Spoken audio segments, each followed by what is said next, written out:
After 10 years plus being vegan and eating all those bananas, potatoes, rice, papaya, figs, peaches, mangoes, grapes, dates, so having over 500 grams of carbohydrates each and every day, am I diabetic? I'm obviously not obese, as a lot of people like you warned me back in a day in 2014 when I went on this high-carb, plant-based vegan lifestyle. But am I diabetic? What's my A1C number? In a moment we will get to that because I have over here my blood test results. First, I'm Janina Vlad, the founder of leanoncarbs.com.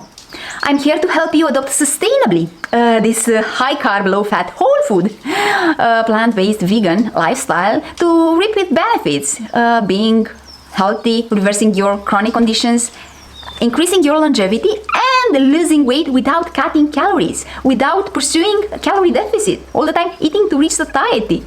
Of course, this will help you not be hungry in between meals, so you will ditch all the cravings. Yes, a life without cravings is possible. It's possible. Cravings are just a symptom of a deficient in carbohydrate diet. So if you are up to that, if that's your goal, to lose weight forever, this being the last time you are overweight, and losing this weight and leaning down sustainably, that means never bouncing back again, and getting healthy, improving your life, your overall energy and vitality, and the mental health, and all that juicy stuff. If you want that, of course, subscribe, because I have on this channel a lot of valuable content for you. It's free, and you can start by, I don't know, tomorrow losing weight if you do what I preach on this channel. And if you need more support from me, of course I can help you, I can coach you. You can find link to my services in the description box below. Now to the blood test. Okay, I want to show the paper. Let's do it. Okay, it's visible, is it? Over here you see my name and the date. I will take a picture also, and the numbers for the level of glucose in the blood and the average for the past 2 to 3 months. As you can see, my glycosylate, how do you pronounce that? Glycosylate hemoglobin. Yes, it's within normal, and it's in the lower range of normal, which means I am very far away of being even pre-diabetic. So I am healthy. Why is that? You might wonder, with all those carbs, you are not pre-diabetic, you are not diabetic. I'm 40 years old, so it's not about age either. Look, the cause of diabetes are not carbs, simple sugars, natural simple sugars, or table, not even that evil of white sugar, that table sugar is not the cause of diabetes. I'm not telling you to eat refined carbs, of course not, but I'm here to give you the facts. Sugars are not the cause of diabetes. Just because you find sugar spiking in the blood after a meal doesn't mean that's the culprit of diabetes. No, the culprit is the fat we eat today in this meal, and is the fat we ate yesterday and in all our past that accumulated in our cells. And because you reach a point when those cells cannot take all that fat, the fat is spilled in the blood. So you will have the fat from the current meal and the fat that is circulating in your blood from your past meals, and also the fat that was in your adipose tissue, and right now doesn't have space to stay there if you are obese. That is blocking the insulin receptors in the cells. So in the muscle cell, in the liver cell, where the glucose needs to enter, that glucose needs insulin to open the door for it, but the receptor for insulin is clogged by this fat. So it's not the fault of the carbohydrates, it's the fault of fats. That being said, when you don't have fat in your diet, when you lost weight and you don't have fat circulating in the blood, you don't have problems. Your glucose will enter in the cells, no problem. And that will make your body to be more efficient at using that insulin. So you'll be more sensitive to the insulin you are producing. So no need for your beta cells in the pancreas to produce more insulin, because that happens when you have a high-fat diet. You impair the usage of insulin, and your body says it's not enough insulin, let's produce more insulin. So you create that resistance to insulin. But when you change your diet, you can reverse that, of course, provided that you didn't destroy your pancreas until now.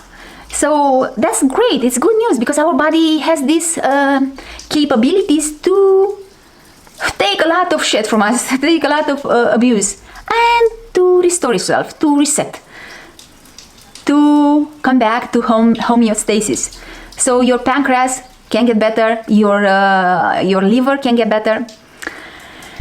So that's why I'm not diabetic, because this diet is reversing diabetes. I wasn't diabetic in the first place, but eating fruits and vegetables and all those potatoes, white potatoes and sweet potatoes, eating all those grains and even white rice doesn't cause us being diabetic. Actually, it reverses our condition if we are pre-diabetic or diabetic.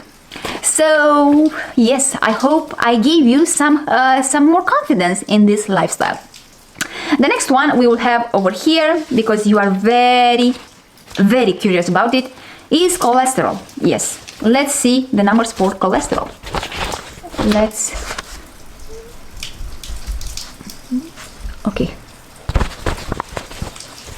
Okay, all over here. Am I deficient in cholesterol because I'm not having cholesterol in my diet? What do you think?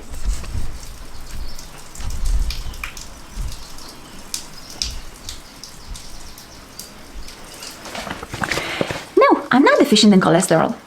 We produce our own cholesterol, yes. Did you know that only herbivore animals have this capacity, this feature of inbuilt production of cholesterol? Yes, that's right. No carnivore animal in the world and no omnivore animal in the world. So no dogs, no cats, no lions, no bears are producing their own cholesterol. They don't need it because they have so much from their diet. We don't have. We are meant to be like this, herbivores. So we don't have cholesterol in our diet because no plants in the world produce cholesterol. This is a fat produced by animals. So we were designed to produce our own this essential fat, and not only that, we don't have mechanism to get rid of it. We rely on our body to keep it, to not to store it, just to never detoxify from it, to have it in our body. That shows us that we don't have to bring exogenous cholesterol, so from flesh, cheese, eggs, and other animal products. So I have 92 milligrams per deciliter of cholesterol, LDL cholesterol, and this came as a surprise for me in this blood test because I was normally around 65, below 50. And what happened? I don't know. My doctor said, "Oh, you're okay, you're okay." He didn't know any much about being on a whole food plant-based diet and having LDL around 70. And he said, "No, you're good to go, you're okay." But I said, "Yes, but for the past 10 years, I have it below 70. Well, what happens? Maybe you are premenopause. I don't know." He said, "It's okay. You're okay. Don't worry about it." He didn't say much. Maybe you have ideas, and that being me being in these years before menopause can be a factor to increase the level of LDL. However, I'm okay. The total cholesterol is 155 and triglycerides are 67. When I was overweight, before starting losing weight in 2019, and I had the end of 2018 the blood test done, I had over 160, I believe, 160 triglycerides. My triglycerides were above 150. Yeah. I mentioned in a video, check that out, what I was eating back then, and I didn't know that those foods obviously were keeping me overweight. Yeah, we're still high carb and vegan, not that much low fat, and they were processed. Check that video because you might have the same problem I had, and I didn't know why I'm not able to lose weight on this lifestyle. Everybody says it gets you this lasting weight loss, and I didn't see anything of that. Yeah, now I know better about the calorie density in foods. I didn't have this piece of the puzzle in 2018, but yeah, that was about the fats, my fats. After that, what's the next concern you have is iron. Look, I'm sorry, I don't have all the hemogram, how do you call it? I don't have all the hemogram, and I will show you again where they say that, you see over here, that they cancelled, it's in Spanish of course, they cancelled the hemogram because they didn't see any alteration in hemoglobin. So, pruebas del metabolismo del hierro anuladas por no observarse alteración en hemograma.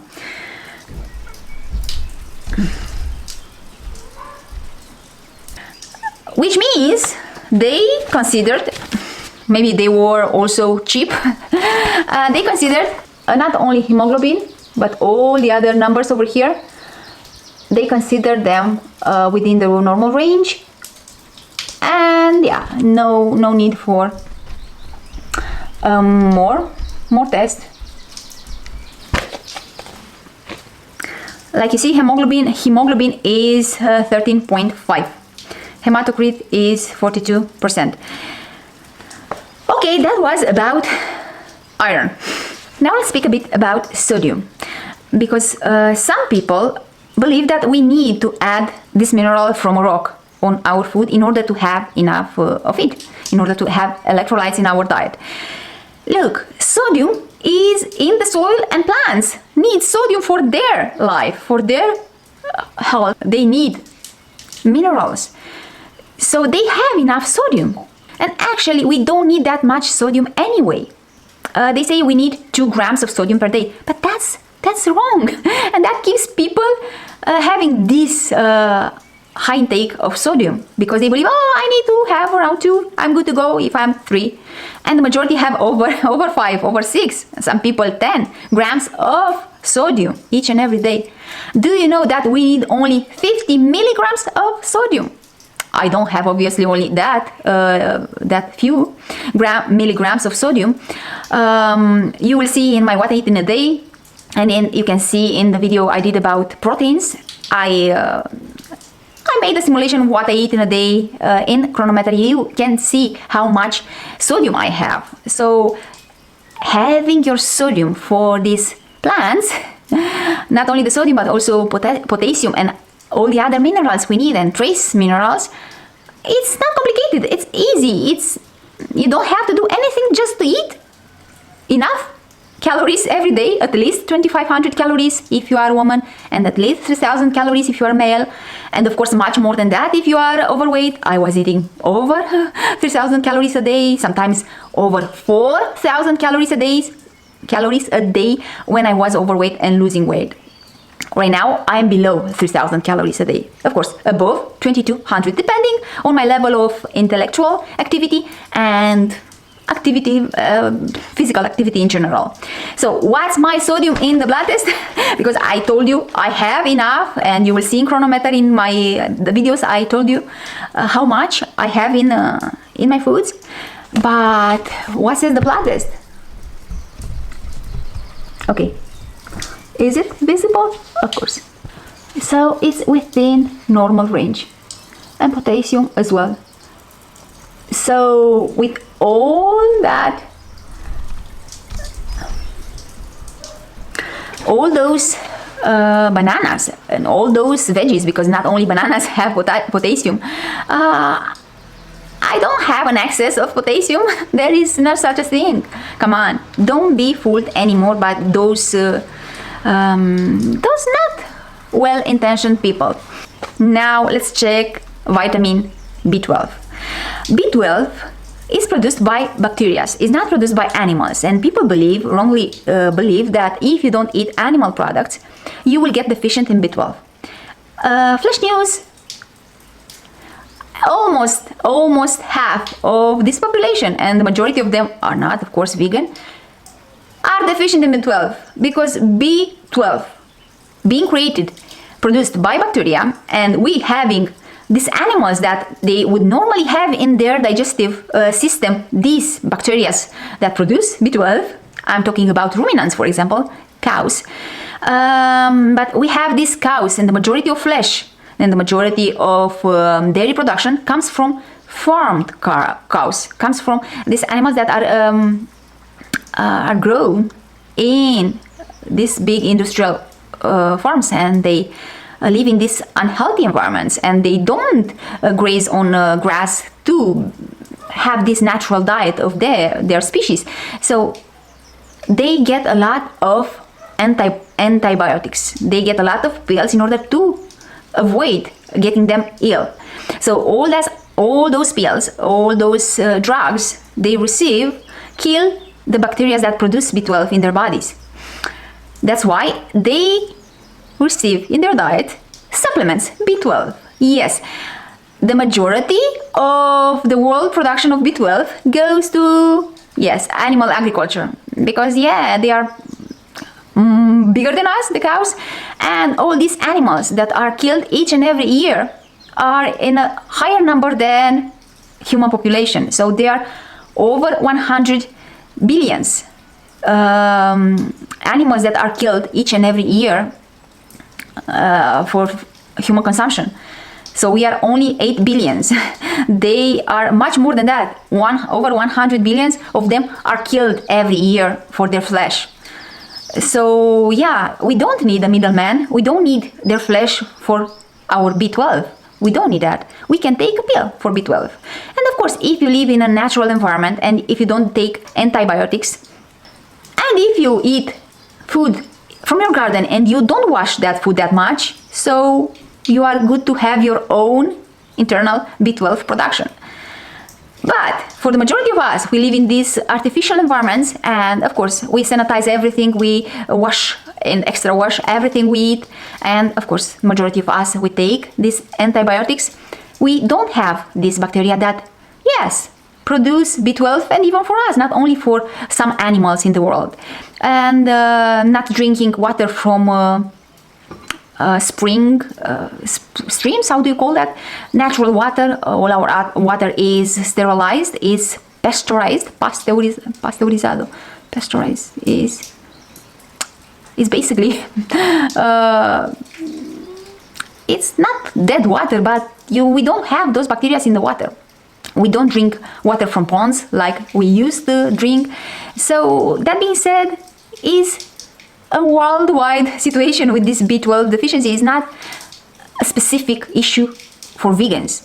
So please, please, please get rid of this misconception that you have to eat animal products to have your B12 high. Okay, a lot of talking, Janina, a lot of talking for this B12. So I started taking my B12 5 years ago, 6 years ago, 2016, 8 years ago. Yes, and I don't take it daily. From time to time, I used to take a higher dosage than 1,000 milligrams, but right now I am around 200 milligrams, 100 milligrams, because I split those. I cut those little pills that have 1,000 milligrams of B12 is methylcobalamin, my B12. And what's my level? It's over here, B12. Yes, over 700 picograms per milliliter. Yes, picograms per milliliter. Later edit, guys, about B12. When I said that the majority of population of our modern world is deficient in B12, I forgot to mention that I have the proof from my life, from my personal anecdotal standpoint. In 2011, when I went vegan, and of course I said in the first years I went back vegan, back to eating animals, so ex-vegan and vegan and ex-vegan and vegan, until 2014 when I started eating this abundance lifestyle of carbohydrates. So when I went plant-based, I checked my B12, and I have my blood test from 2011, and to see the level of B12 in that year when I was eating everything like everybody else in this world.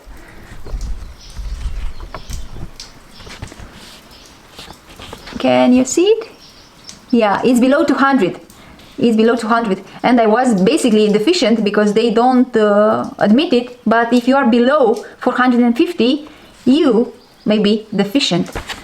So if you are at a current level of 250 or 300 or 400, please do your research and read books about this, because you might be deficient, and observe yourself. Observe if you have those symptoms that point in that direction of being B12 deficient. So yes, they told me, oh, you don't need it, and I was pregnant. You don't need to take B12, you're okay. But I said, I'm very low, I'm just above that low threshold. No, you're good to go, it's okay. There are other people that are below you. Okay, I said. Back then I didn't know better, but in 2016, yes, I found out that you need to be above 450 picograms per milliliter in regard with B12. So it's back then when I started. 2016, no, I don't remember very well, when I started taking B12 supplements. So that was the later edit about B12. So take your B12 supplements. And while you are there, can you see my folates, my B9? Yes. My doctor freaked out when he saw, oh my God, you have too much folates. Are you taking pills? Are you taking supplements? I said, no, I take only B12. Oh, he said, yeah, that might be multivitamins. No, I'm not taking multivitamins. I'm taking only B12. He said, yeah, but you have too much. And I said, but if it's for my diet, because I'm vegan and I eat a lot of fruits and vegetables and green leafy vegetables and the oranges, they have also B12, that cannot be wrong, because I'm not having this level from pills. And he said, yeah. Are you sure you don't take pills? Yes, man, I'm sure. I don't take pills for B9. I don't take vitamin C and all the complex of vitamin Bs and all the other stuff. Only I'm taking B12 from time to time. Because for him, seeing this level of folic acid in one of his patients, yes, here in Spain they say we have this diet that is richer in fruits and vegetables, but it's not that rich as it used to be, and the majority of people eat one apple in a week or something like that. So yeah, they have a very processed diet and heavily, of course, on animal products. So eating fruits and vegetables, whole grains, legumes is not their focus on their meals. And lastly, vitamin D. Okay, vitamin D is below 30, but it's above 20. Is over here. Is 26, over 26. We don't need vitamin D from our foods. So of course we don't need to eat flesh and dairy to have vitamin D. We can make our vitamin D when we expose our unprotected and our uncovered skin. So you don't put sunscreen and stay at the sun and expect to create a vitamin D, because it's not going to happen. No, we need to leave our skin and much of it, like when you go to the beach, exposed for at least 15 minutes in the middle of the day, because only those vertical sunrise are producing vitamin D. So in the morning and in the evening, unfortunately, it's not created vitamin D. In the past years, because all of you, not all of you, but I believe all of you notice that I'm more pale. I'm not that pale. I just love aperture, very wide aperture, but I'm, yes, whiter than other people, and whiter than I used to be, because I used to have a tan complexion living here in the Canary Islands. Yes, I used to stay a lot in the sun, and yes, my vitamin D level was above 40, but sun damage in the collagen and elastin and the wrinkles, yes, let's see. And I have some sunspots, you see? And I said, no, man, I'm not going to create I'm not going to create vitamin D with my face and with my arms and with my chest and my cleavage. No, I'm exposing my back and my legs a few days a week. Sometimes it's cloudy like today, and we don't have, especially in the north part of the island, and in the winter, we don't have only sunny days, of course not. So I take my vitamin D from those parts of my body skin. That's why I'm that pale, and that's why I use my my, how do you call it, hat, my sun hat, yes, for that, to protect my skin and to protect these fibroblasts that produce collagen and elastin, and to not damage them with the sun rays unnecessary. So I use sunscreen on my face and cleavage and on my hands. And also I started my skincare regimen with retinols and all those exfoliating acids like glycolic and lactic and salicylic. So of course I have to protect even more, because these actives increase the sensibility of the skin to the sun rays, to the UVA, UVB and UVE, UVC, UV everything. So yes, that was about vitamin D. Enough about me. Now let me know in the comment section below, what's your number? What are your levels? When was the last time when you checked your blood? And if you want an advice from me, if you will start from tomorrow this lifestyle I'm promoting over here, just postpone it a little bit and go to check your blood test to have a before.